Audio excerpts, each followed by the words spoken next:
Welcome, Ajahn. Yes, hello. Namaste. Namaste, Ajahn. Ajahn, are you at the Hermitage? Yes, I usually sit outside, but I've got a moth, a kind of a after rain moth infestation, so I had to come inside into my kuti. Oh, okay. How's these times for you, Ajahn? Nothing special. Yeah, normal. It's not too bad here in Thailand, really. Nothing like in India. How is it in Delhi? Ajahn, more and more people are infested. It is in our families, in our societies, in our buildings. Yeah. Many of our relatives are infested. So, yeah. So, Ajahn, thank you very much for being with us today. And you're welcome. Ajahn, many friends have joined from different parts of the world, and if we could please pay our respects to you first. So friends, let's bow to Ajahn Jayasāro with hands in Anjali. Bow. Bow.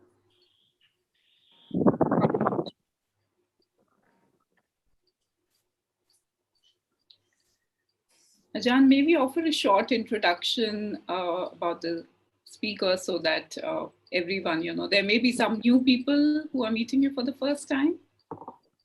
Okay, very short, it's good. Sure. So Venerable Ajahn Jayasāro was born in England in 1958, and he joined Ajahn Sumedho's community as an Anagarika when he was 20 and took full ordination with Ajahn Chah in 1980. He is a key figure in the movement to integrate Buddhist developmental principles into Thai education system, and is the chief spiritual advisor of the Panyaprati Foundation, a non-profit organization in Thailand. In 2011, Ajahn Jayasāro was granted an honorary doctorate in Buddhist pedagogy by Chulalongkorn Raj Vidyalaya University. So just to continue that story, in 2019 and 2020, Ajahn received monastic titles from His Majesty the King Ram X. And Ajahn has written several books on Dhamma teachings. On one hand is his book Stillness Flowing, a thoroughly researched biography of Venerable Ajahn Chah, running into more than 800 pages and took over 2 decades in the making. It is a source of inspiration and information for anyone who's walking on the path. And on the other hand, his handwritten notes, known among the practitioners as yellow pages, offer one-page nuggets of Dhamma teachings on a weekly basis. These are strewn with contemporary examples, real-life stories, and words that touch the reader. So with that, we request Ajahn to kindly help us with the answers to our questions.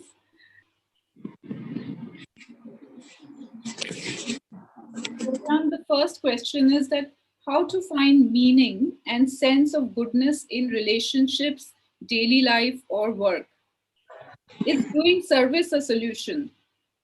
I feel when there is intention of service in life, whether in serving parents, siblings, or serving customers, it's good. Kindly advise.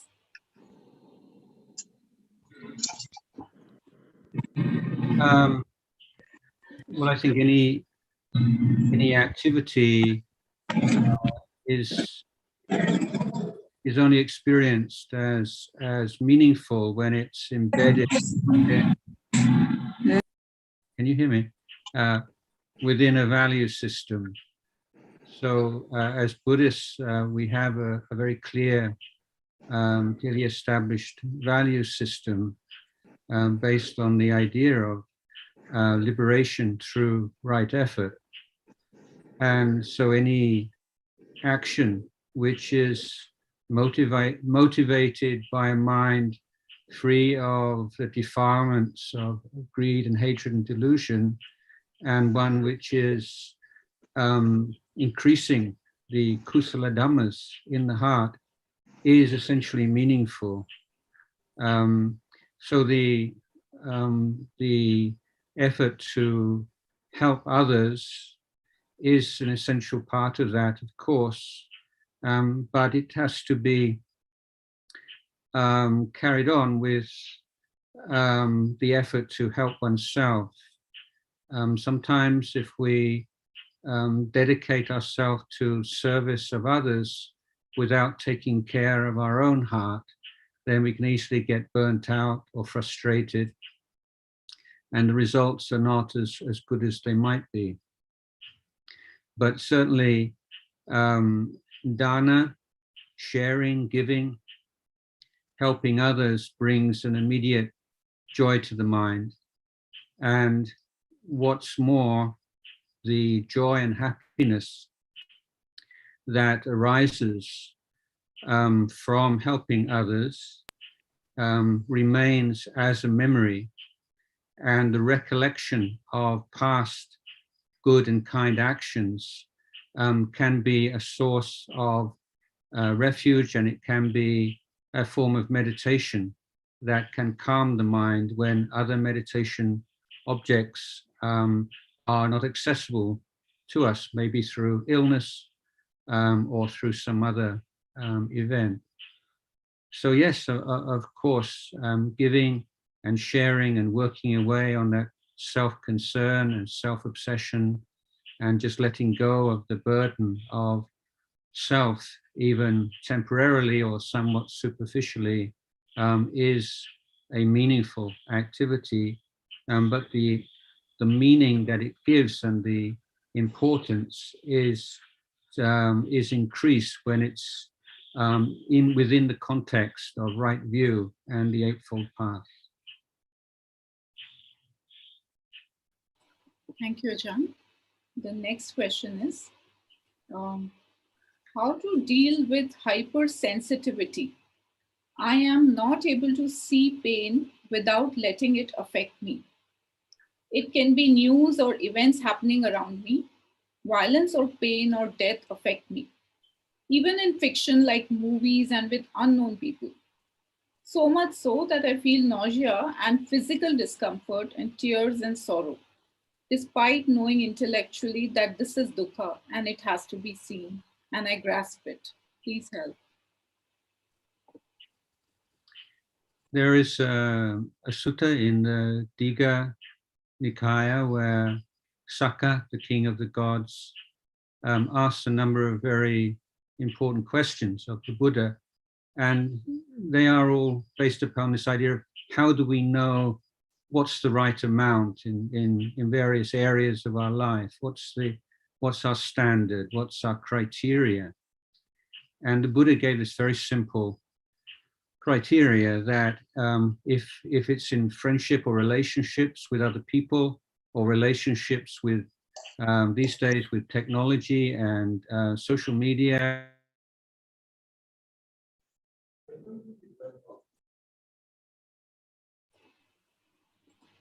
Ajahn, looks like you got muted by mistake. Could you please unmute yourself?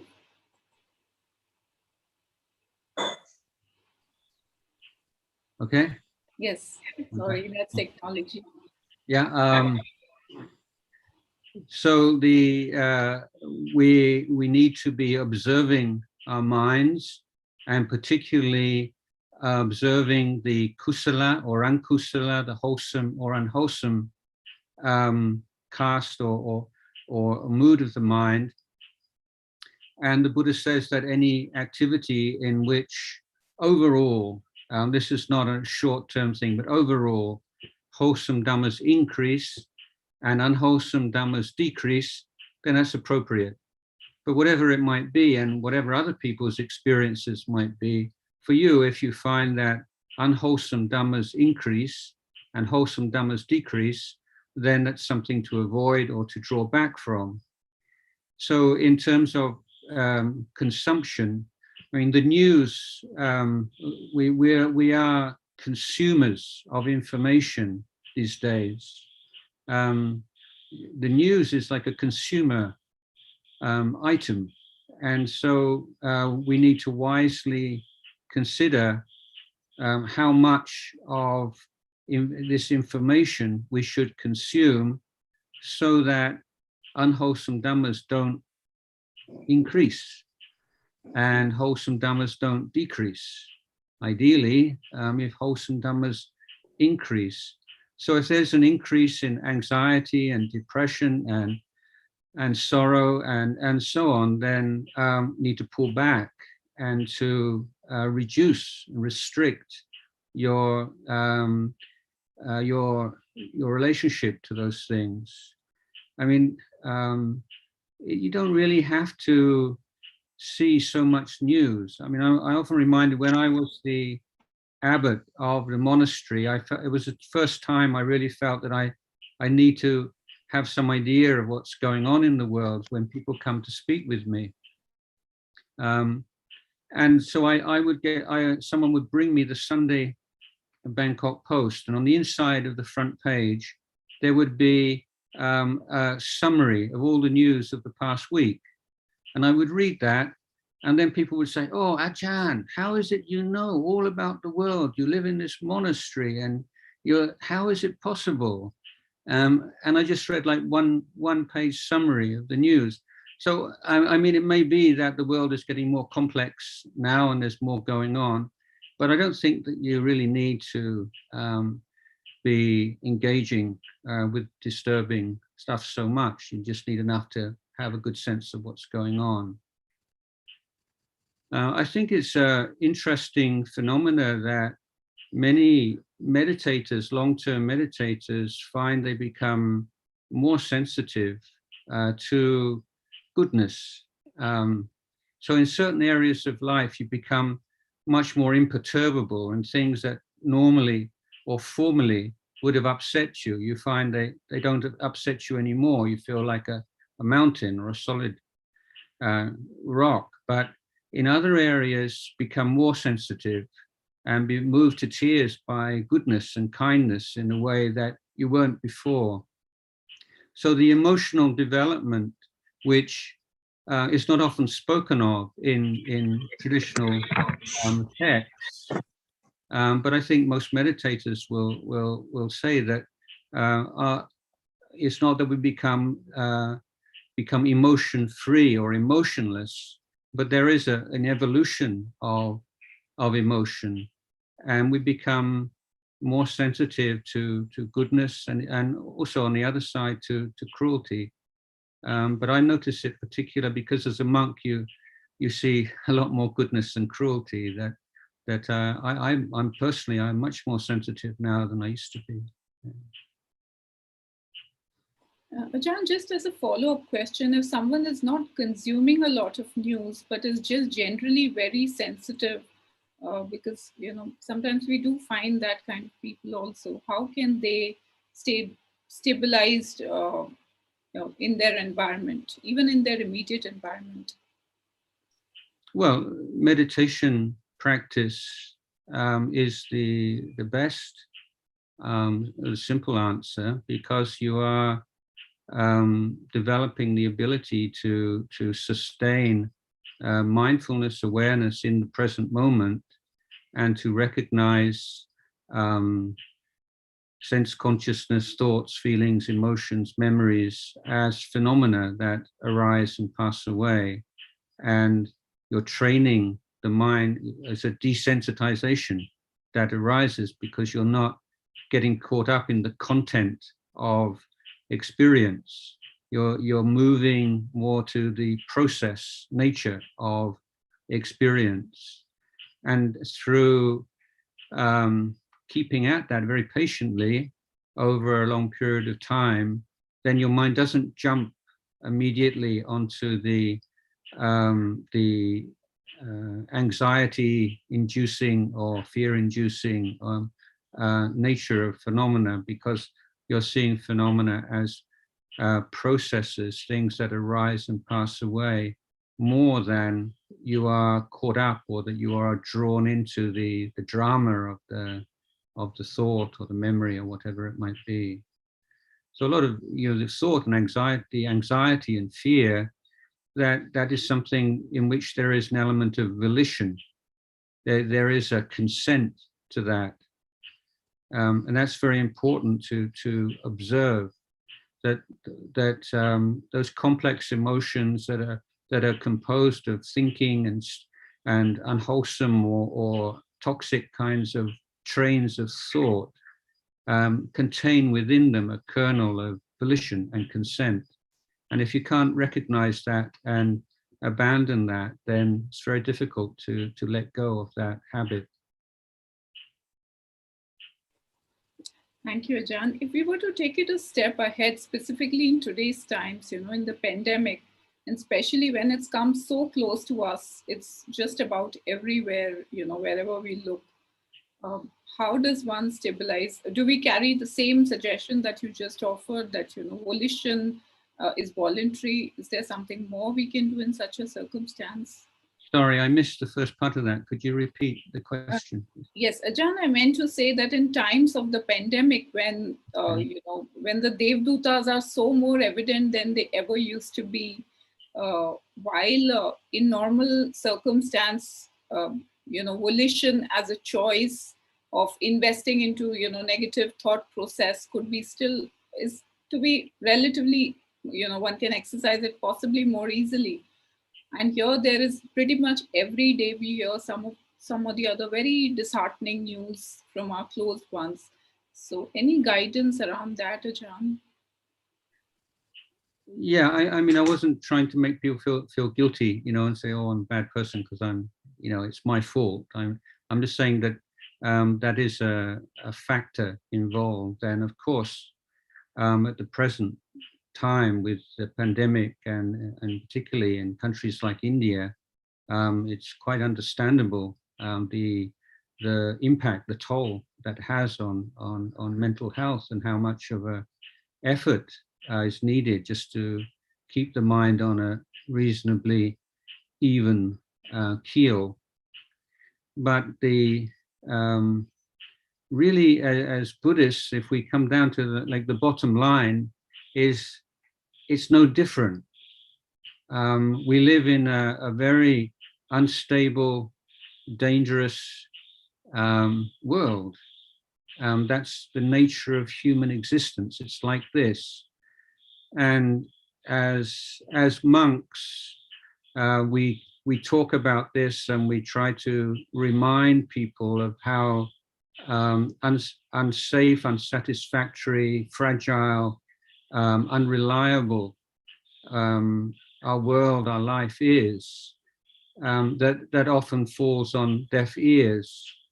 But it's as if like the mask has been torn away right now. And it's not something new. It's just a much clearer realization of what it is to be a human being in the world. But as I think as Buddhist practitioners, then we try at least to look on everything as a challenge. The question is, because the Buddha makes it very clear in the Four Noble Truths, doesn't he, that the cause of mental suffering is craving, and craving is the desire that arises in the presence of ignorance.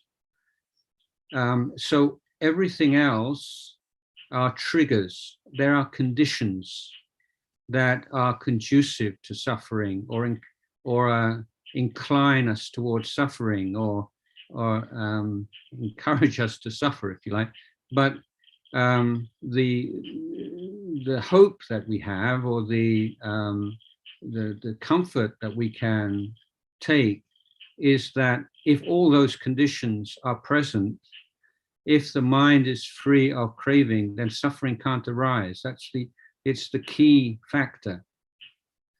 So if we can excuse me, reduce all the as many of the triggers and the conditions for suffering as we can, and that's very wise to do that. But finally, it's up to us whether we can take care of our minds in such a way that the craving doesn't arise. Excuse me.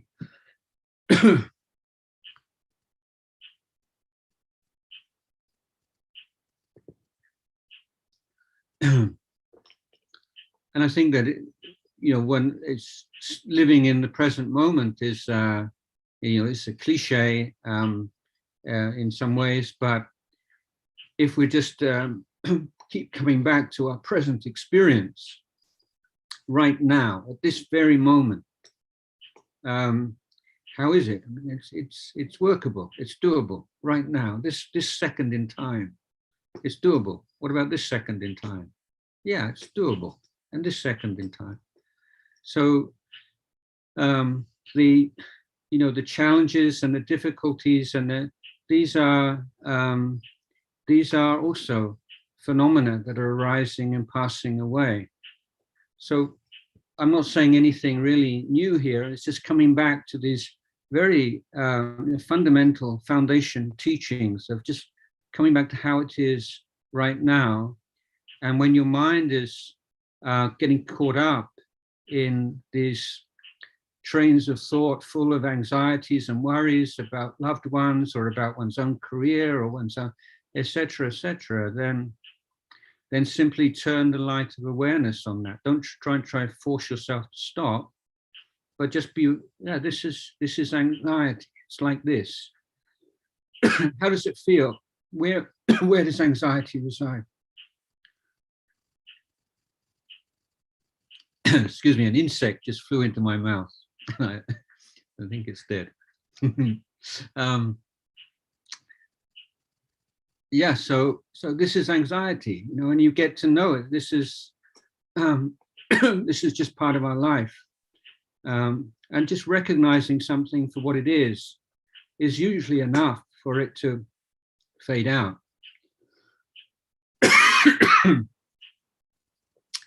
So let's keep coming back to right now. It's like this. Excuse me.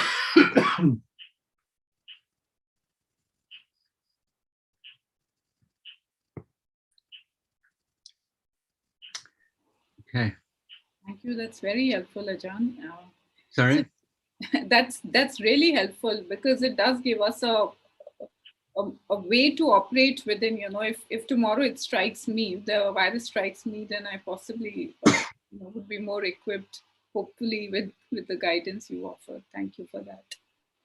Yeah, I'm just coming back to this basic recollection. The past is a memory and the future is a thought. So that's one of the most radical and useful reflections of all.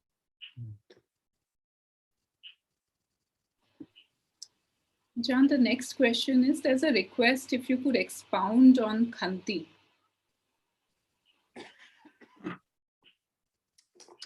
Kanti is, well, in the Ovada, in the discourse that the Buddha gave to the great assembly of arahants on the full moon night of Magha in the first year after his enlightenment. And the Buddha gave a kind of a short summary of the teachings, so that all the arahants who were going off in different directions could take it with them as a kind of a handbook, as it were, or equivalent of a handbook. And so the Buddha establishes what is the goal of the sasana and its nibbana. And then he says, well, what is the most important or the fundamental virtue that is needed on the path? And we might think, well, samadhi, sati or samadhi or wisdom, but the Buddha chooses Kanti, patient endurance or enduring patience, or forbearance.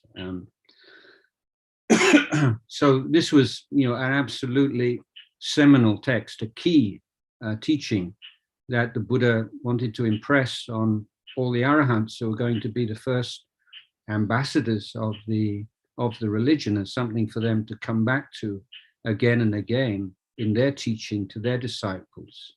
So that gives some idea of how important it is.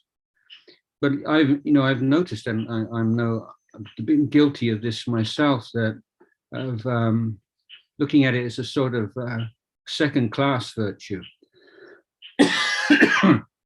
So it's like a consolation prize. If you're a monk and you say, well, how did that go? And well, it wasn't quite what I thought it was, and so on. But anyway, I developed a lot of patience. It's like the sort of consolation prize when you don't get what you really want.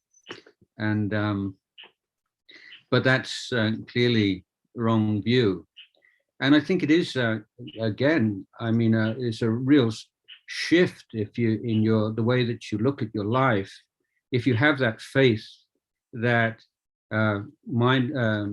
forbearance or Kanti is an essential pillar of the teachings, that whenever in your life you have to exercise patience in any area, then you've made a profit that day. You've grown on the path, and to see it as actually a positive experience, you know, not something, well, it's like bitter medicine, you know, wow, yeah, it's probably good for me, you know, I'm a bit more patient, but really to take some joy in that, and to looking to extend your ability to be patient. So it doesn't mean like being very ascetic necessarily, or doing all kinds of really tough kind of macho things, but just dealing with inconvenience. There's so many inconveniences in, I mean, India is, you know, the most inconvenient place in the world, probably. I mean, it's not convenient, at least when I've been in India. And it's just so wonderful. I mean, India is the best place in the world, I think, to develop patience. When I was in India in the 70s, you go to change a traveler's check in a bank, and it would take all morning. That would be your task for the morning, to change the traveler's check. You're in this long queue to one counter, and then they give you write your name, and then you go to another counter and you get a token, and then you go to another counter, and you know, and so for me, and I think for many people, you know, from my background, you could not be patient. You had to be patient, and I think I benefited an awful lot from that throughout my life. And of course, the training in forest monasteries, particularly Ajahn Chah's monastery, is very much focused on creating the conditions in which you are expected, or you have no choice but to be patient. And Ajahn Sumedho's formulation or explanation of Kanti is I think probably the best I've heard, is to be at peace, to peacefully coexist with the unpleasant. So it's not a matter of just grinding your teeth and looking at the clock and hanging out.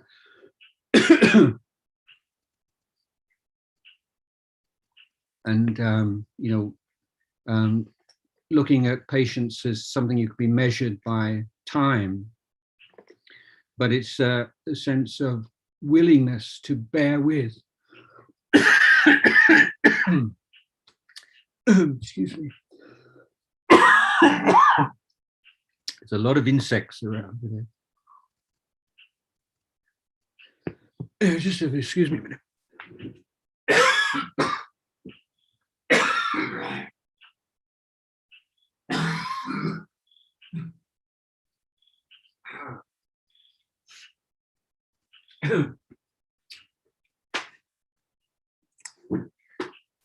Yes, okay.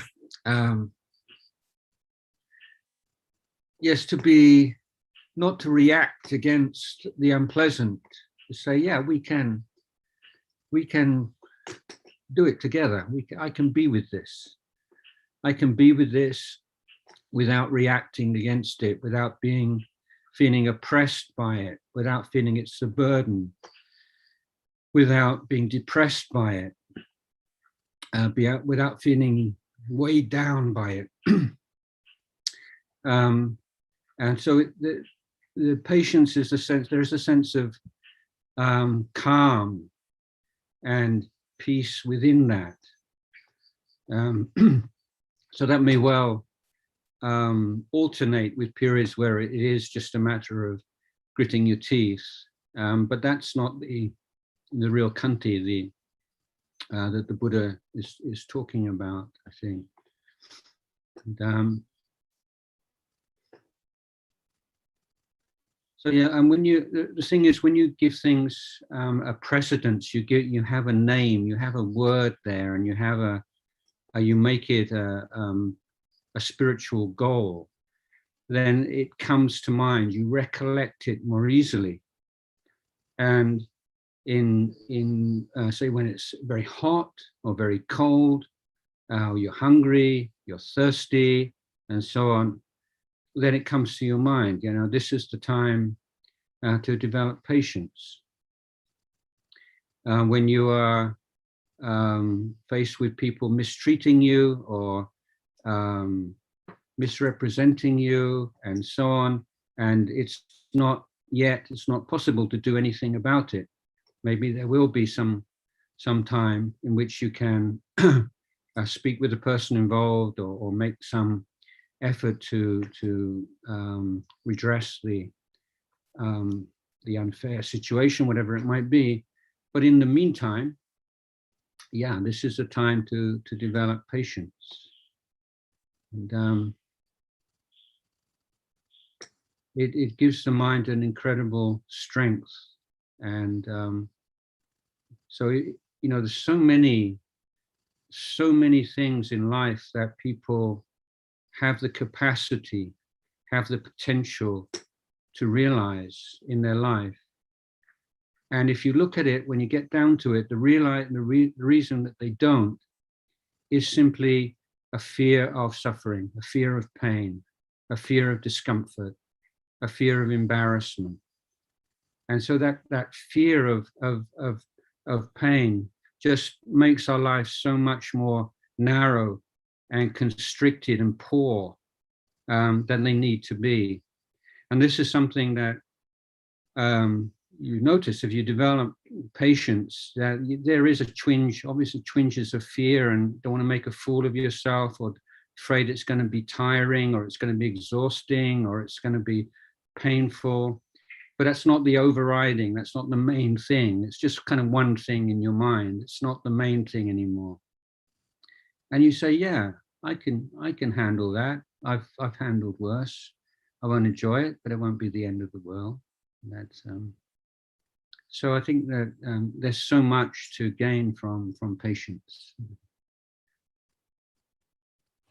And Ajahn, how to develop this in children, in toddlers specifically, toddlers and teenagers? How to develop patience in toddlers and teenagers? How can we help them do that? Well, again, it's a matter with the Buddha says that parents reveal the world to their children. They show the world. So that doesn't mean like they open an atlas and show them the countries of the world. Here the world means the world of meaning. What's good, what's bad, what's interesting, what's not interesting, and so on. And so as a parent, you want to be showing a world to the children in which being patient is a desirable goal. And so the parents have to model that, but also praising children when they're patient. And and I know parents who brought children up to just having little rules and making them little games about when they want something. Well, yes, you can have it, but you can't have it until tomorrow, or something. Just making small games, just to instill in a small child's mind that there is not necessarily an immediate need to gratify your desires. And also, if a child really wants something very much, and the parent says, okay, you can have it tomorrow, for instance, then when tomorrow comes and the parent says, do you still want it? And maybe the child says, don't want it anymore. Or then, how do you feel about it now? Do you feel as excited as you did yesterday? And so you can be teaching the Dhamma to children, just a very simple observation of how your feelings about things change, and how and how when you see people being patient and you point that out to your children and you say, look at that person, how patient they are. Look, there's somebody who's speaking to them very rudely, and they're still being very calm, and they're not losing their temper. That's not an easy thing to do. Doesn't it look wonderful? Doesn't it look terrible when somebody loses their temper so easily? So this is the way that parents and teachers model a world in which patience is an important feature, and one in which they praise the child, and they praise patience wherever they see it. And so if you're talking about patience and you're pointing it out and you're praising it, then children become sensitized to it. I was talking to teachers in primary school, in which I'm involved in Bangkok, and I said, I think that maybe we emphasize the kind of soft virtues, like kindness and compassion and so on, a bit too much. It's lost the balance, and we need those kind of more vigorous virtues. So we started to, teachers started to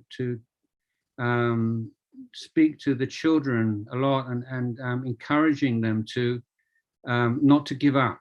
So this is the kind of teaching is, we're Buddhists, we don't give up, and making that part of their identity as Buddhists from the age of 2 or 3 years old.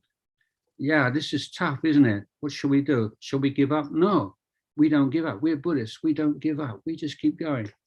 And they have a little verse that they can chant and make it fun. And then the last few months, children have, I when I go to the school and I meet children, and the teacher says today, all the children want to tell you about the things that they did when they wanted to give up and they didn't.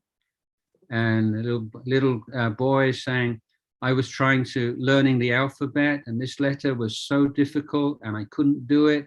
And then I just said, I'm not going to give up. And now I can write it. And so with these kind of very simple, kinds of encouragement, and just to make that into a goal. And then when children see that parents think it's important, then that becomes part of their world. Oh, this is a world in which not giving up easily is an important part of our life, our family life, our culture. Thank you, Ajahn. The next question is how to find balance between helping others and focusing on one's own development, as our time in the world is limited. Yeah, there's no kind of textbook. It depends a lot on your particular your situation, your responsibilities to family. Obviously, someone who's caring for an elderly patient, a parent or grandparent, or has young children. That's a time and period in their life where maybe their time for themselves will be less than they would perhaps like it. So it's not, I think that balance is a kind of an aspiration, but it's not something that you can really expect to sustain very well, because there are always so many calls upon you. And what I would say, to repeat what I was saying earlier, though, that a daily meditation retreat, meditation practice is one way of refreshing and renewing yourself, and helping you to return to your duties and responsibilities to others with a sense of refreshed commitment. So one of the things I like to talk about is this idea of being somebody and being nobody. And what I think is a wonderful gift that we can receive from meditation is that once our mind is on our meditation object, then all of our roles and all the people that we have to be in the world, whether it's sons, daughters, parents, teachers, students, employers, employees, all those things disappear. And yet we feel the most alive and clear and bright than at any other time. And so we begin to, this is the real balance, the balance between being somebody and being nobody, and just to enjoy that being absolutely nobody, just the body and the mind, the five khandhas, the breath going in and out of the body in the present moment. And that's the most refreshing thing. And because when you have that experience of nobody, then you don't take being somebody quite so seriously anymore.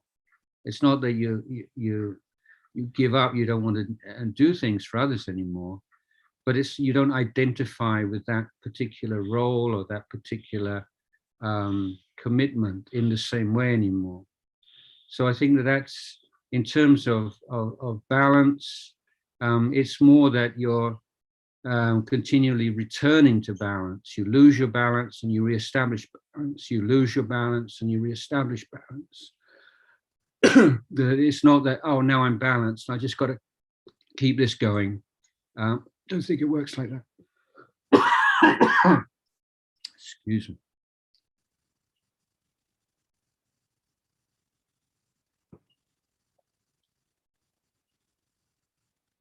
So the indications that you're out of balance, first of all, burnout. Often when people put too much effort into their external responsibilities at the expense of their own practice, then maybe they're not always completely aware of it, but there's some resentment there. So you might be looking after an elderly parent or someone, and you really do want to do it. You get a lot of joy about doing it. But if you're not looking after your own mind, within that, there is some resentment, and that can fester. The other thing is that in groups of people who are dedicated to helping others, where they're not meditating and really looking within and taking care of their minds, there tend to be so many arguments and so many views and opinions and so much attachment to views and opinions. And I think many people, people who are on the path of goodness and Dhamma, it's sometimes easier to let go of views and opinions about your own things that are restricted to your own life than it is for like what you believe is the common good. You know, so you have this sort of self-righteousness and I'm right and this is doing this for others, and so self-righteousness is a real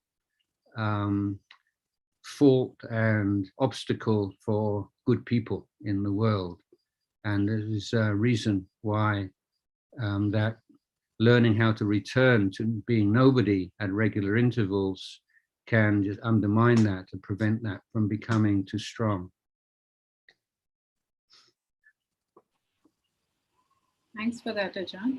The next question is that I used to concentrate my mind by continuously keeping attention at the spot below the nose. This was my main practice for 3 to 4 years. In 2012, involuntary body movements started and gradually became stronger. With the slightest of concentration, my hands automatically slap my head. It is extremely fast that it cannot be controlled. As a result, I am not able to do sitting meditation as before. I am not able to read any books due to tremendous pain in the head. I have constant fear of death. I consulted the best of doctors over the years, but they are not sure what is happening with me. Could you please help me know how to manage this state? Yeah, well, first of all, quite clearly, establishing mindfulness in the head area is not a good idea. And if you are going to continue with mindfulness of breathing, then should shift the point of the focus of attention to the chest area or to the abdomen, or to be aware of the breath throughout the whole body, from the top of the head down to the toes, to start off with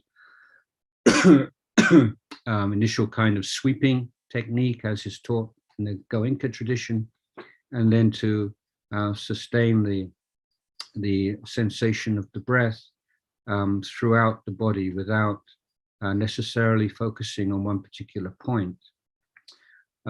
Also, it's not necessary to close the eyes. You can keep the eyes slightly open and looking, very soft gaze, don't stare, but just looking down on the floor in front of you. So you can experiment with various things. I would say if you still, you want to reestablish your sitting practice, then to start off with very short sittings. You can set a timer on your clock, on your telephone or whatever. Just do sittings of 5 minutes, and then gradually increase them, and to see and to experiment in various ways, whether it's possible to focus the attention on different parts of the body without these reactions. There's one or two points I would say that when these physical phenomena arise, it's almost inevitable that we become primed for them. And the moment that there is even the slightest appearance then of the phenomena, it's just starting to appear, then the mind sort of grasps onto it. And in fact, it increases more than it might necessarily have to. The other thing is that a number of these physical phenomena are physical. Modern medicine is good on looking at different parts of the body. It's not so good, I would say, as the body as a whole. Whereas the herbal traditions or Chinese medicine or Ayurveda might have some answers, but also the practice of yoga or Tai Chi, these can work out if there are any blocks in the energy in the body. Sometimes there's energy blocks and karmic blocks, which can be removed through certain kinds of exercise, particularly yoga and Tai Chi. In the meantime, I would suggest doing more walking meditation and just sitting for shorter periods and keeping the eyes open and moving and trying different kinds of meditation.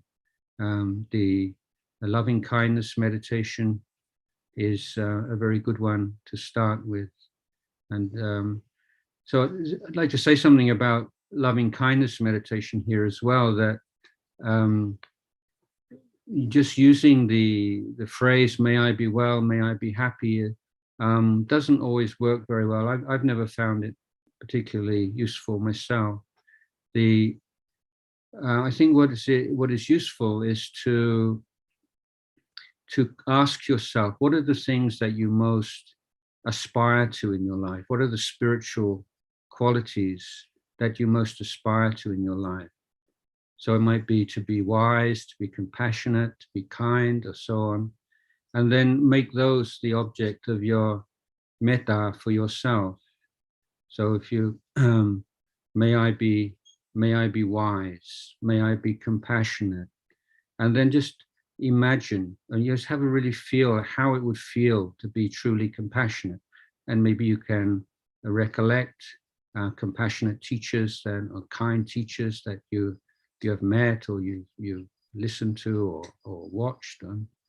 And then as you reflect, as you recollect, as you focus on those qualities which you most aspire to in your life, then recognize the sense of well-being that arises together with that reflection, and that is the metta for yourself that can arise.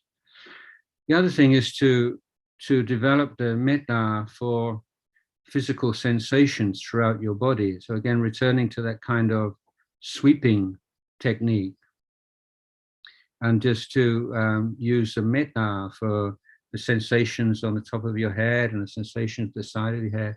Just go through your body and just send thoughts of loving kindness. You don't have to say, may my forehead be happy, may my nose be happy, but it can make you smile also. It's kind of funny. But there's lots of things you can do in meditation. You don't have to just follow the books. You have the basic principles. Then you can be a little bit creative and see what works for you. Some people say, oh, well, it says this in the books and I did this and it doesn't work, so give up. No, let's look, what's the essential principle and how can we work around that and find something that works for yourself. Thank you, Ajahn, for that. May I ask the next question?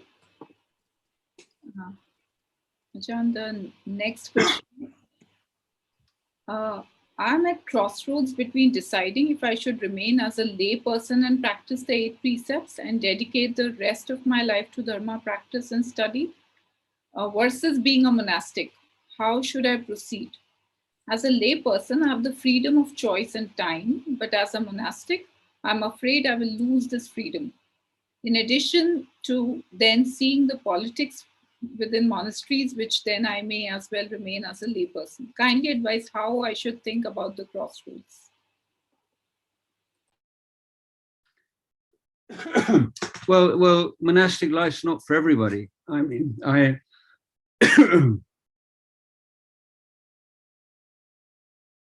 a bit of a odd man out. I mean, I took to it like a fish to water. I never wanted to do anything else since I was 20. But it's tough, and yes. So the conventional kinds of freedoms are you renounce, but it's more you exchange certain kinds of freedom for others, and if you choose a monastery well and you make a reasonable commitment to it, then there are all kinds of rewards from day one. For one thing, just to be able to live in a community with a group of people that share your ideals and your values. I think that's wonderful. Have people who are all on the same path of Dhamma. And for me to live a life which is based upon very closely upon rules, regulations, conventions that were established by the Lord Buddha himself. I mean, even now, after all these years, that gives me goosebumps, you know, like all the conventions that condition or affect my life, you know, not arbitrary. They came from the Buddha's mouth. You know, these are the when the Buddha was before he died, as you know, before he entered Parinibbana, he said after he left the world, then let the Dhamma and the Vinaya be your teachers. So as a monastic, you have both the Dhamma and the Vinaya as your teachers, and you're living in a way that the Buddha himself designed to be most conducive for development on the path of Dhamma. But as they say, it's a completely, not completely, but it's quite mysterious in, the people who do stay and really take to monastic life and benefit from it. There are others who become monks and stagnate and don't really benefit from it as they should. And there are others who just actually progress better as lay people. It's to do with temperament, to do with barami, to do with old karma, so many different things. So my advice is, if you feel a monastic vocation, then go and live in a monastery for a shorter period of time as a layman, as a lay practitioner, and get some kind of sense of what monastic life is about. If you go on a retreat for 7 days or 10 days, it's still like honeymoon period. It's as you always have in the back of your mind that in a few days you'll be going back to the world. And but when you go for a longer period, and then you really start to be in the present moment in that environment, then you can have a better sense of whether this is a good move for you or not.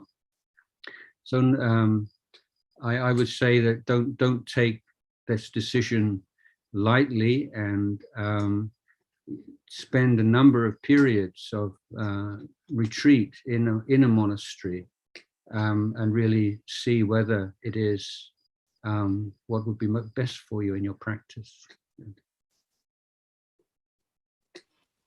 Ajahn, the next question is from someone who's taken a decision of that kind. So it's a monk, and his question is that sometimes people praise us, and it can be very difficult to not feel awkward.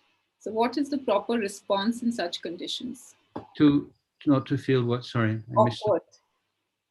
To feel awkward. They feel awkward. They feel odd about the praise that they receive from people. So the question...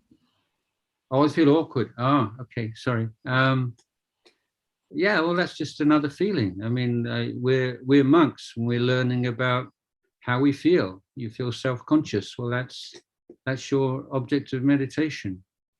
But when people come to make offerings to monks and to bow to them, some people think, oh, these monks must get so conceited and must think they're very special. People always coming to bow to them, but certainly for the Western monks, they feel more awkward and they feel unworthy, and that they say, oh, I think they're probably better people than I am, and they're coming and bowing to me, and but they're not. They're bowing to the sasana. They're bowing to the Dhamma Vinaya, and you're a representative of that. And I don't think that the lay people are expecting the people they bow to be pure and special in any way, but simply that they have made this commitment to practice as a monastic, and simply that willingness to live within the Vinaya and to put forth effort on the path is considered in Buddhist communities to be worthy of respect and support. So I think the important thing to remember is that bowing doesn't mean that you're prostrating yourself and you're saying you're better than me. We're just conforming to the rituals of respect which the Buddha laid down. These are beautiful ways of relating to each other. And if both the person who is making the gestures of respect and the person who's receiving them, and both have correct understanding and are both keen on the path, then I think it's a beautiful, wonderful thing. I mean, I've traveled 7-8 hours in a bus or in a car and bowed to someone, and then very shortly afterwards come back again, and I'd be happy with that. you know, that I sometimes I feel like I get more joy out of bowing to senior monks than to listening to them talk. Maybe people feel that about me as well. But it just feels such a, I love bowing myself. And one thing I regret as you become more senior is that people who you can bow to become fewer and fewer every year. And the people who bow to you become more and more. So I love it when I can find a monk who's senior to me and I can bow to them. It's just a, I think it's just a beautiful thing. But yeah, there will be self-conscious, but don't make it all about you. You know, it's like, oh, I'm not worthy of this, or I feel, yeah, well, look at that feeling. What is that? Where does that come from?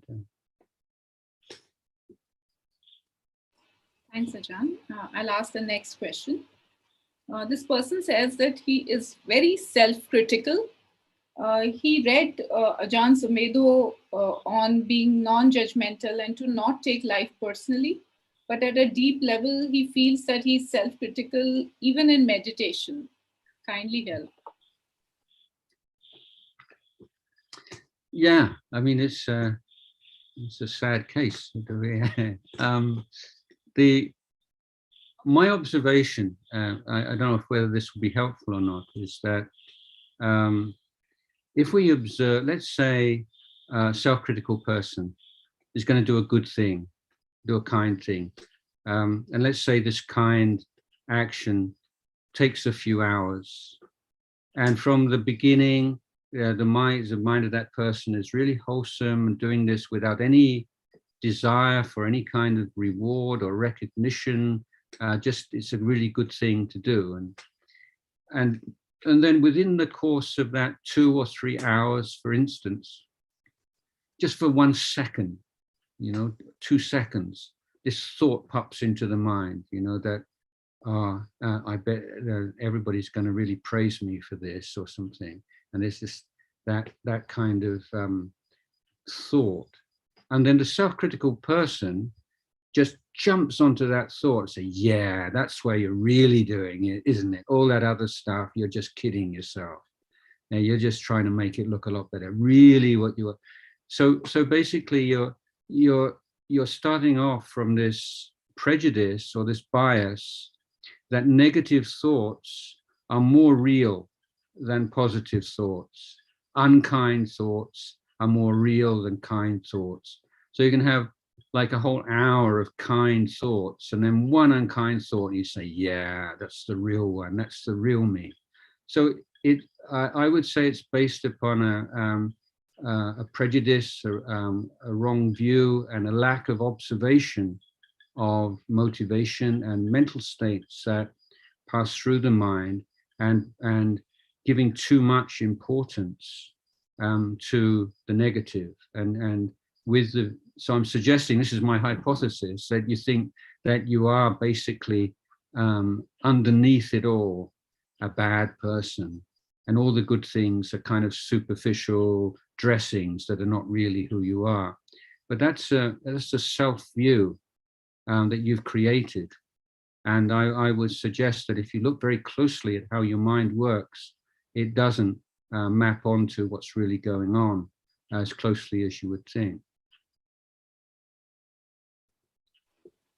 Thanks, Ajahn, for that one. The next question is, Ajahn, that how long does it take to achieve panya? I'm eager to let go of pain and past. No answer to that. It depends. Everyone's different. A long time. But you see, we're not starting off with a blank slate. You know, we've all been, we don't know how much work we've done on this in past lives. It's not like we're all starting off from zero, and we all, you know, there's a set curriculum, and we've all got to follow this curriculum. But we've all, many of us are in this position, you know, have been born in the human realm before, and many of us have been exposed to and learned and benefited from Buddhist teachings before. So it's really hard to say. Or if you let's compare it with crossing a mountainous landscape. You know, if you climb up a mountain and then you come down into a valley, and it doesn't, you know, and then there's a mountain again, and it doesn't mean that you've been going up and up and that then you reach a plateau. Sometimes you do. So it's the topography of samsara. What I'm trying to say is that there's no clear, easily recognized, observed relationship between cause and effect over one lifetime. You can see in certain areas, but it's not comprehensive, because there's the effects and the ramifications of things that we've done in past lifetimes. So it's better not to have a kind of a time scale on it, but just to see what else do you want to do with your life, you know, other than develop wisdom. You know, so, you know, you've got to do it sometime. So why not do it now, and enjoy the path towards wisdom, or the development of wisdom. So if you're looking at wisdom as something in the future, and when will I have wisdom, and how will I know if I have wisdom, that's just more thinking.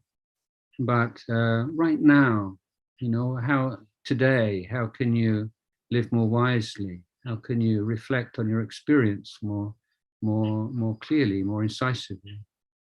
I think that these time questions, one, that they're unanswerable, and two, they're not very good questions to ask. But it's really putting the effort into creating the conditions, and they will come to fruition in their own good time. Ajahn, the next question is that this person recently started his career, and he says that my livelihood is very well in terms of Samma Ajivo, but I'm not getting any satisfaction from my work. Should I consider changing my career, or it is basically my mind creating drama? Well, I mean, there's no there's no sort of liberation through livelihood, but the right livelihood, one is cutting off and reducing the bad karma, which forms an obstacle to progress on the path. But there are also the question of what could you do to improve your experience of, in your livelihood, in terms of relationship with the other people that you work with, and so I think there's always if you have like right livelihood, if you meanings you've gone beyond that a livelihood in which is inherently destructive to the society you live in, or the environment, is one which is not doing any harm to anybody. That's the sort of basic criteria for right livelihood.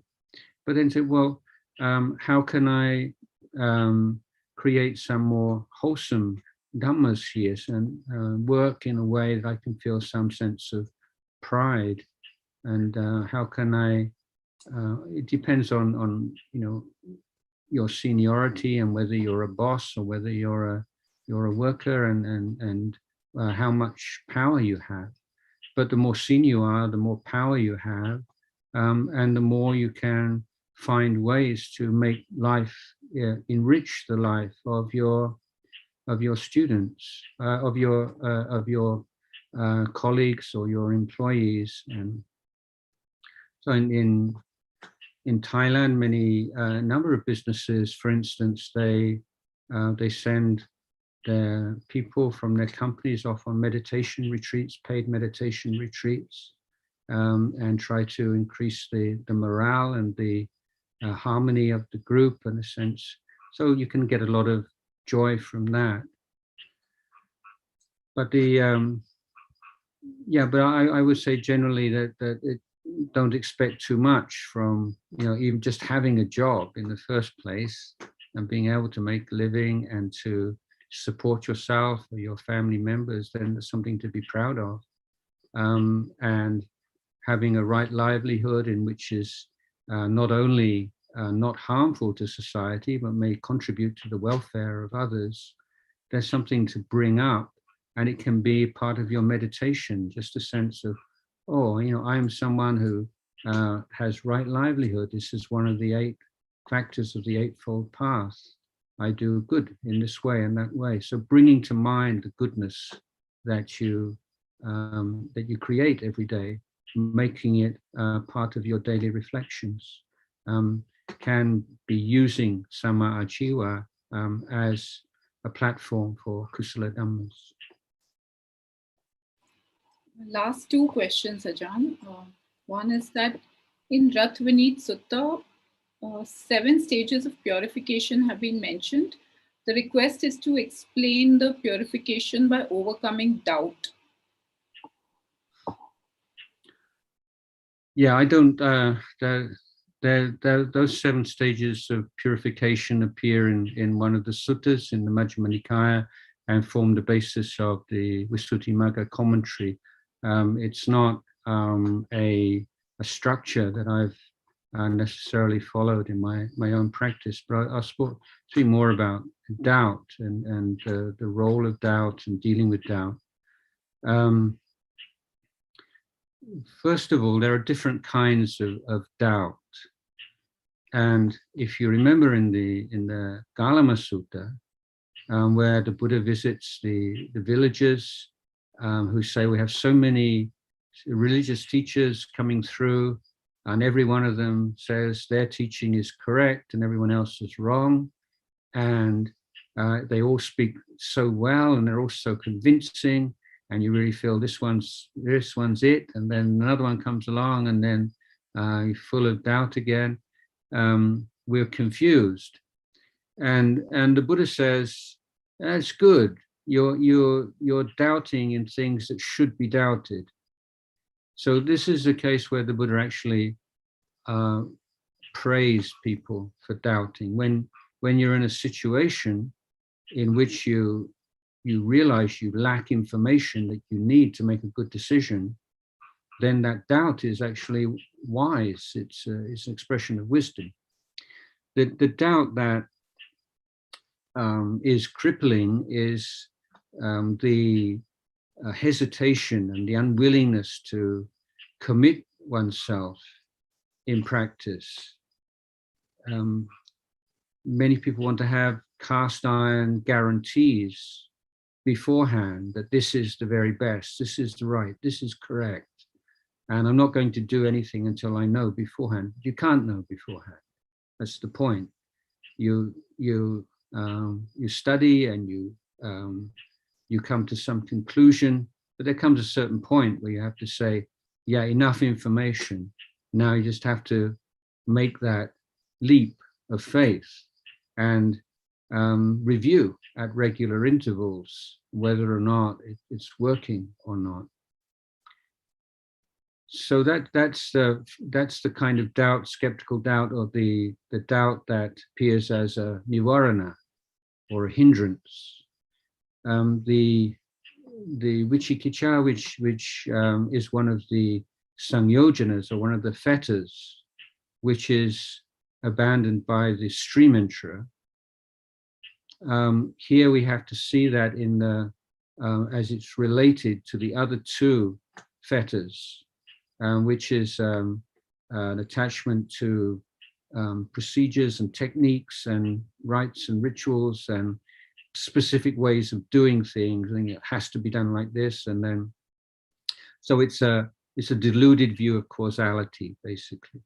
And the third, and it's really the key feature in these 3, is Sakkaya Ditthi, which is the view of the body and mind, the 5 khandhas, as being self. So, in Vipassana practice, in the development of wisdom and investigation of the three characteristics, then seeing all elements of the body and mind as conditions that arise and pass away according to conditions, then the view and the attachment to the idea of an abiding, inherent, controlling self is abandoned once and for all. And so simultaneously, the Silabhata Paramasa, the wrong view of causality and the practices that lead to liberation disappears, because now you know what is the correct path. And similarly, the doubt about the Buddha, the Dhamma, the Sangha, these also disappear through that direct knowledge and penetration of the true nature of the five khandhas of body and mind. So until there is a clear penetration and understanding of the nature of body and mind, the abandonment of Sakkaya Ditthi, there will also always be some doubt in the mind. But again, it's another mental state in which important practice is to recognize, oh, this is doubt. The tricky thing about doubt is that when you're doubting something, you kind of feel smart. It feels like you're being intelligent, but you're not. And that's the particular trap of doubt, because it feels so much like investigation and being cautious and thorough and circumspect, but it's not the case. Final question, Ajahn, that what is the goal? What is the value of goal in Buddhist practice, or what should be the goal of a Buddhist practitioner? The Buddha says that human beings are sublime beings, or they are. We have the potential for excellence through training, that we become truly human, that our lives attain true meaning through training, and that training of body, speech, and mind. So and what is the purpose of that training? The purpose of that training is the abandonment of all defilements, the development of all that is good and wholesome and uplifting, and the purification of the mind. Now we can refer to that in a single word as Nibbana. Okay, so Nibbana is the highest goal. But so what's Nibbana? Well, Nibbana, you can compare it a little bit to like physical health, in the sense that if we try to explain physical health, we're almost forced to use negative terms to say, well, I'm in really good health. I don't have heart disease. I don't have liver disease. I don't have COVID. I don't have this. I don't have that. But it's very hard to explain physical health in positive terms. And so mostly the Buddha referred to Nibbana and the things that are not there. So talk about lobha, dosa, and moha. So these are not three defilements, but these lobha, dosa, and moha are like umbrella terms. That is to say, they're groups. So there are many defilements in the lobha group, in the dosa group, and in the moha group.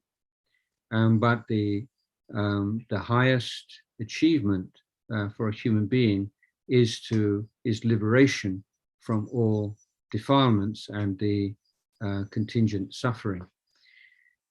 Now, there is a way of talking about Nibbana in positive terms, and that is to look at the qualities that were most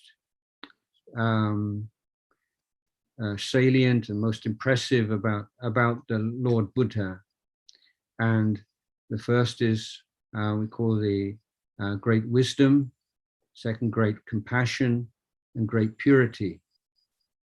So in a positive sense, one who has realized Nibbana is one who has developed to the very highest levels, the wisdom and compassion and purity, or inner freedom. So the highest goal then we can on the negative formulation is liberation from suffering and from all the defilements which are the cause of suffering. And on the positive formulation, it is the perfection of wisdom, compassion, and purity. Thank you, Ajahn. How wonderfully said. Very beautiful. And although there are many more questions coming in, Ajahn, possibly that calls for another session at some other time convenient to you. But I can go on a bit longer if you like. Okay. Sure. Then we could take a few more from what we have received. Yeah, go ahead. Yes, one of the questions is, could you please explain the concept of anatta? How can I develop myself when there is no self?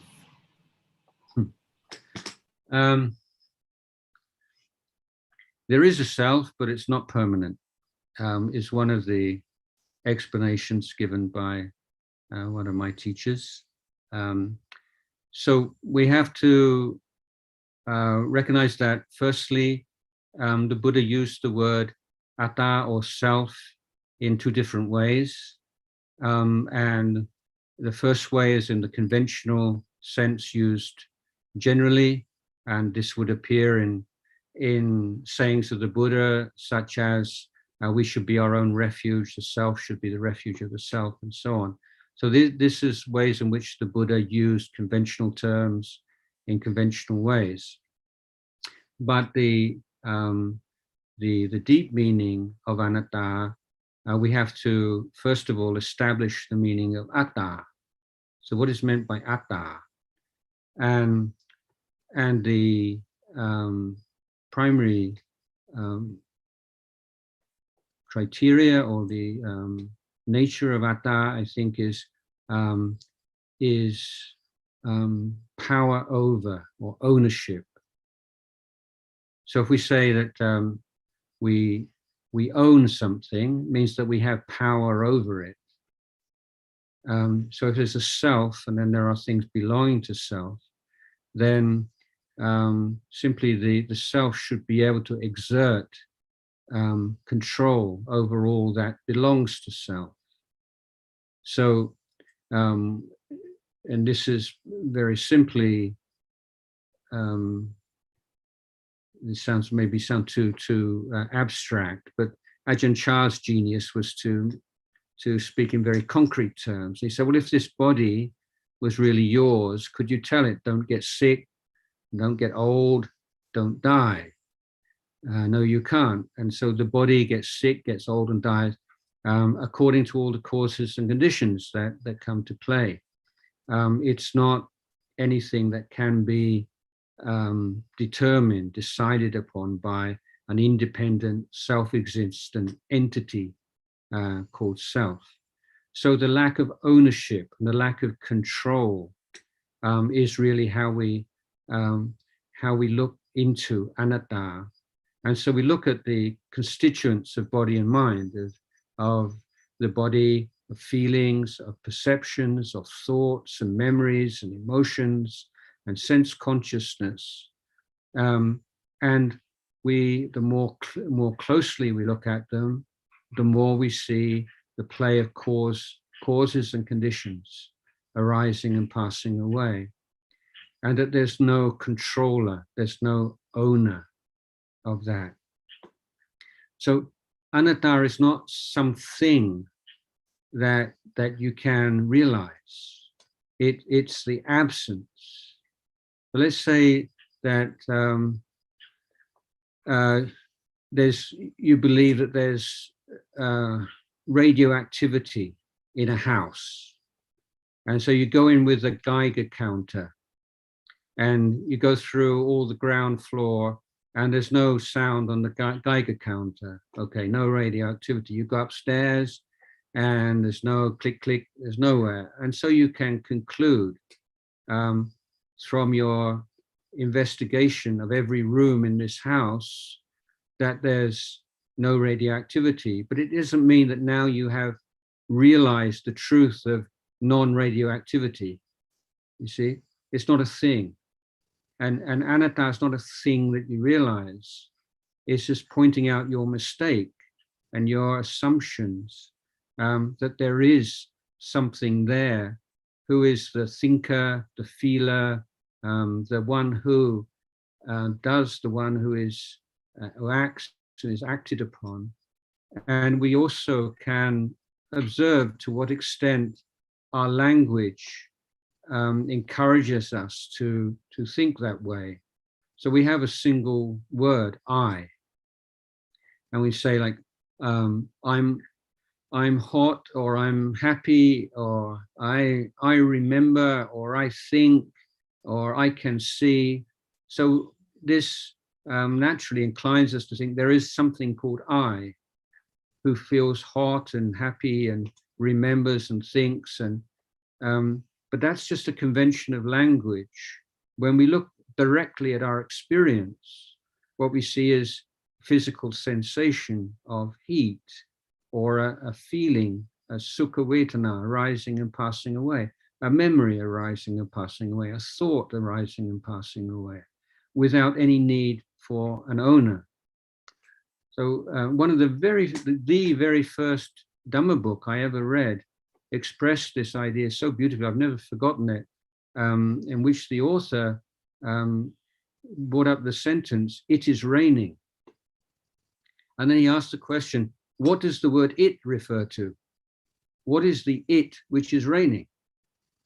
Well, there isn't an it which is raining, there's just rain, isn't there? But because our language forces us to have a subject and an object and a verb, that we begin to think that's how nature truly is.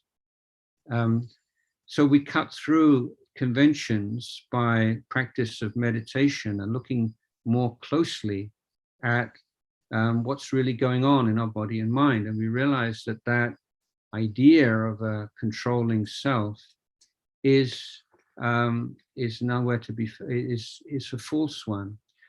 I would say that one of the reasons that we believe in it so much is that we do have there is a certain kind of window of opportunity. The example I like to give is, you can decide as an act of will, I'm going to hold my breath, okay? But after a certain amount of time, 30 seconds or a minute or however long, you can't hold your breath anymore, even though you really want to. But you do have that ability to express, to act, and to decide something in certain parameters which nature gives you.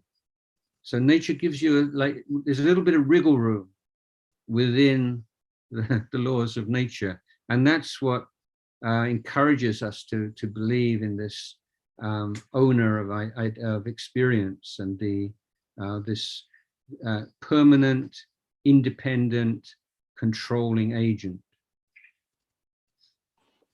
Thanks, Ajahn. Another question, Nampen Anoma wants to ask, could you please unmute yourself?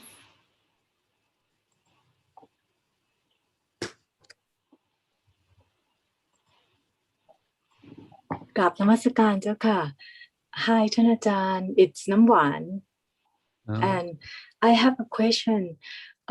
Since I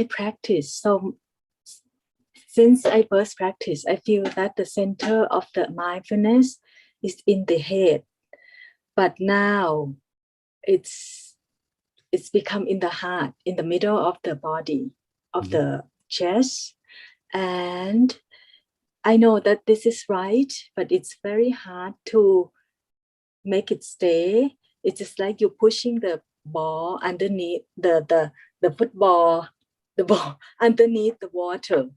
And I try so many ways, like just to see whether I don't like when it come up to the head again. I see that I don't like it, then it's go down.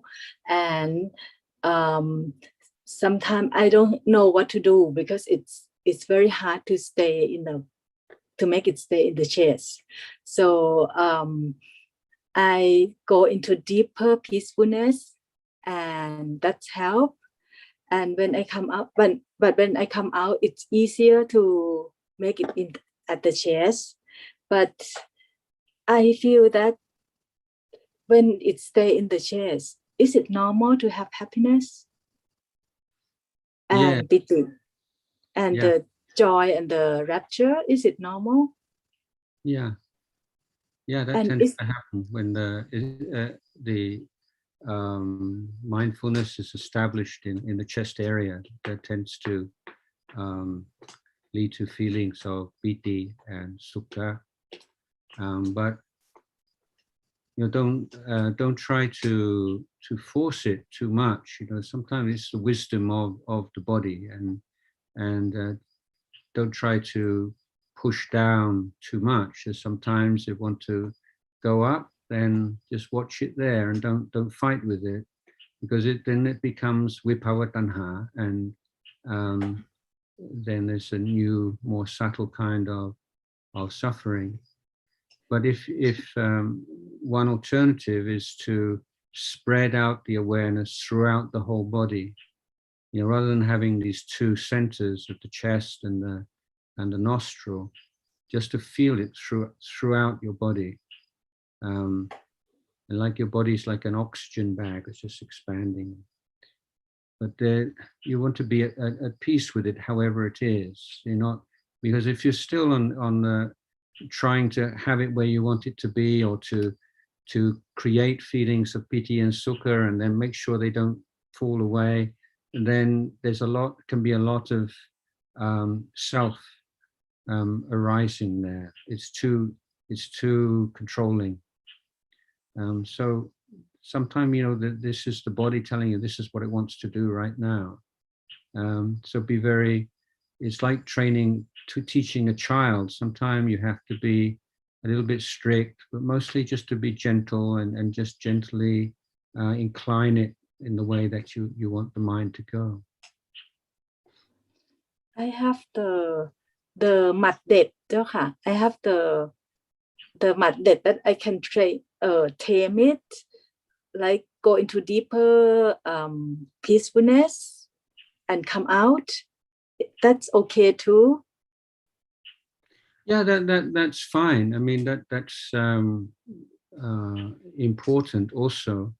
But when you emerge from that deeper meditation, then the work that remains is to be investigating the three characteristics. If you see, people talk about being attached to samadhi, but if it's samma samadhi, you can't be attached to samadhi while you're in samadhi, because samma samadhi by its very nature is full of mindfulness and clear comprehension. But what can happen is when you withdraw from that samadhi, you want to go back into it. You just want to stay there. You don't want to go any further. You don't want to investigate the three characteristics. So this is the attachment. You just want to keep going back to that calm place. But the value of the access to that deep samadhi is that the mind is very strong when it comes out, and it is just almost like turbocharged, and it is a capacity to investigate the three characteristics is much enhanced. And so that's what you should be doing there, not worrying about where the awareness is going here or going there. This is the time to observe and to see the three characteristics, the impermanence, the dukkha, and the anatta. Thank you so much, Ajahn. I will contemplate on that. Thank you. Ajahn, there are 3-4 more questions. Are we good to take some more? Okay. Yeah, I'm okay. Thank you. So the next one is, how do we overcome tiredness after long hours of working? I'm a junior surgeon and need to do on calls and run the theater list. Sometimes I feel tired, which affects my judgment. Yeah, I think power naps are good. You know, if you have a very busy schedule, just to close your eyes for 10 minutes is very refreshing. You don't need to have a long time. If you're young and reasonably healthy, it just allows you to make a fresh start. If that's not practical, then a shower and a few minutes just with your breath, a few minutes meditation. I'm not sure, you know, what it must be very busy in the hospital, but I know some hospitals, they have a room where there are beds and doctors can just nip in and have a nap for half an hour in between their commitments, and I think that's a really good thing. It's from what I know, it's a huge problem throughout the world, and the number of mistakes that are made and the number of sometimes quite serious mistakes made by doctors simply because they don't have enough rest and they're working very long shifts. And if someone is very well developed in meditation, then I would say, well, yeah, you can just close your eyes for a couple of minutes and then you're up and running again. But I doubt whether that's the case. And I would say, if you can, just slump in a chair or lay down, put your an alarm on, really 10 minutes. You can really benefit from 10 minutes of relaxation.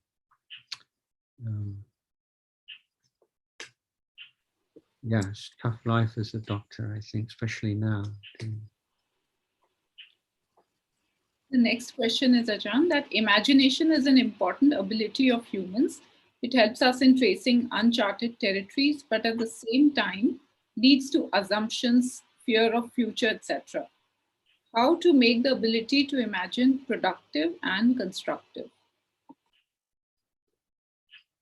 Yeah, well, I mean, imagination is imagination, and what we want to develop is the ability to think well and to think at the right time and place.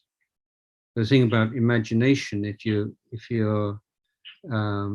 have no training, is that it just becomes the default mode, the sort of busy mode, always thinking and speculating, and so that's not so healthy.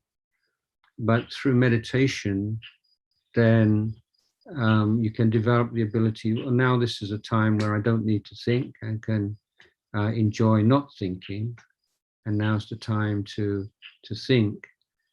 And as you become more disciplined and more developed in meditation, then the unhelpful kinds of thinking, the thinking that just goes round and round in circles or makes you anxious or depressed, you can let go. So it's like you have a room just absolutely jam-packed with furniture. So you want to take out all the furniture that you don't use and just keep the furniture that you do need, which is not very much at all.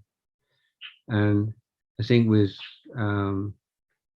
imagination, then often it's a matter of drawing lines between things that have generally been seen to be separate, making connections between things. And the sharper your mind is and the less full of self-based thoughts and desires and fears and emotions, then I would think the more creative the mind can become. So I don't think that meditation is necessarily a bar to creativity, and in fact it can be an aid to it, but they have to develop those skills of saying, well, now this is the time that I need to put on my thinking cap, and this is the time where I just need to rest in awareness. But again, it's a recognition of imagination as imagination, and if you're using imagination or creative process, then there's a very high failure rate. You create maybe out of 100 things you create, only maybe one is going to be much good, and that's just part of the creative process, isn't it? Last two questions. Is it better to try to apply the right effort to get rid of unwholesome state of mind, or just see things as not self? There's no conflict there. So with unwholesome dhammas, then there is a twofold effort. One is to look after your mind in such a way that the unwholesome dhammas don't arise in the first place. So that takes some planning and a lot of mindfulness and effort. And then on those cases where you're not successful in protecting the mind against the unwholesome dhamma, then you need to find some skillful means of abandoning that unwholesome dhamma. And in some cases, the reflection on anatta is one tool in your toolbox that you can use, but you don't want to. You'll be restricted just to one tool, because different things work on different occasions, and depends, on so many different factors.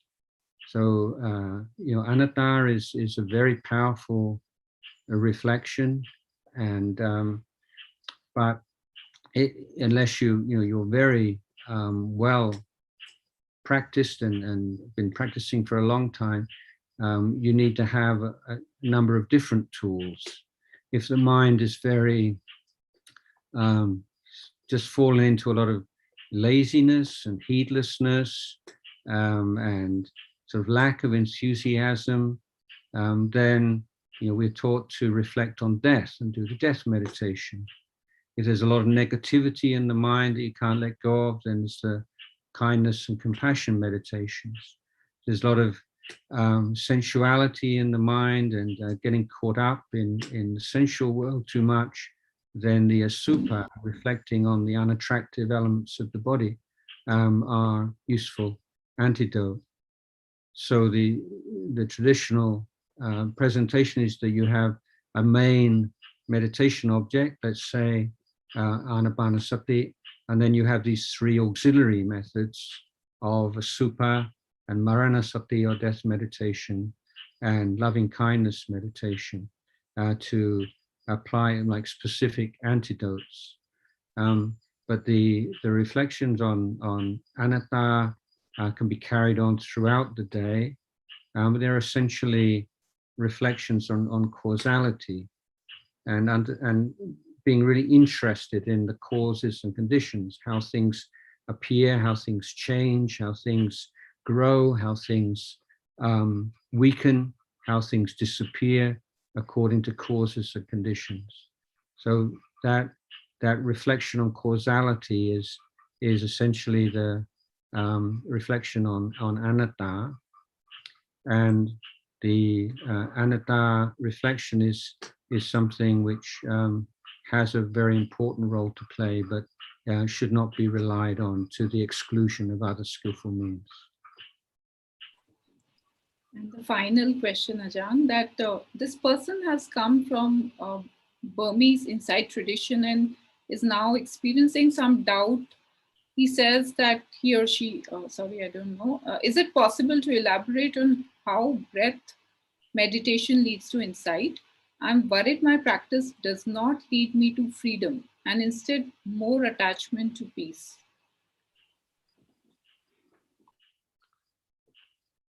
There are two things here. One is technique, and one is the relationship to your technique.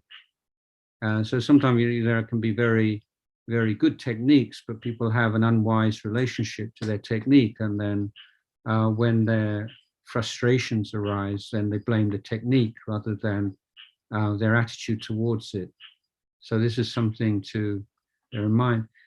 The impatience and wanting quick results is a major obstacle, and whatever technique you use, you're going to have difficulties, and it's going to take time. Sometimes people talk about their practice really not going anywhere for a year or 2 years. But this is, practice probably take many lifetimes. It's not something that's can be done according to our desires, but it's being on the path of practice. I've not, with regards to the Burmese insight techniques, is not something that I've followed and practiced myself, so I'm not really qualified to make many comments on that technique or that way of practice. But I would really suggest that the questioner really looks, first of all, at what are their desires that are being frustrated. If there's something, what are the unwholesome dhammas that are increasing, and are they a function of the teaching itself, or the particular way that that person is relating to them and approaching them. Thank you very much, Ajahn. You've been extremely kind, compassionate, generous in responding to the questions for really long. Thank you so much. You're welcome. Can I say hello to 1 or 2 people? Where's Dr. Dar? Yes, Dr. Dar. yes, Ajahn. I'll just bring him up on the screen. Dr. Dar, how are you? How's your health? I'm okay, Ajahn. Namaskar. I'm okay. Yes. Yes. Carrying on with the roller coaster of the health, but no issue. Yeah. Nothing serious. Okay. But right now you're healthy? Okay. Yeah. Okay, good. Reasonably okay. Okay. And Surinder, how are you? I'm good, sir. Thank you. I'll write to you in a while. Yeah. Okay. Thank you for your guidance and your support. It's really helped me quite a lot. Good, I'm glad. And okay, let's say hello to everybody, really. Is Geraint still there? Geraint, is he disappeared? Geraint? Yes, here I am. Yeah, hello, how are you? See you again. Yeah. Great. Keeping So healthy? nice to hear you. Yes. Okay, good. Well, I can only see a small number of people, so if I haven't said anything to you individually, then wishing you all well, and I'll just give the blessing to. Very kind. Yatha varivaha pura paripurenti sagarang evamivaito hinang petanang upakapati ichitang batitang tumhang kipamiwa samidyato sabhe purentu sankapa janto pannaraso yatha manijotiraso yatha sabhitiyo vivachanto sabharoko vinasato Mate Mawatwantarayo Sukhi Tikayuko Pava Apivatana Silisa Nityang Mutha Pachaino Yataro Thamma Vatanti Ayuvano Sukhang Hala. Well. Anumodam.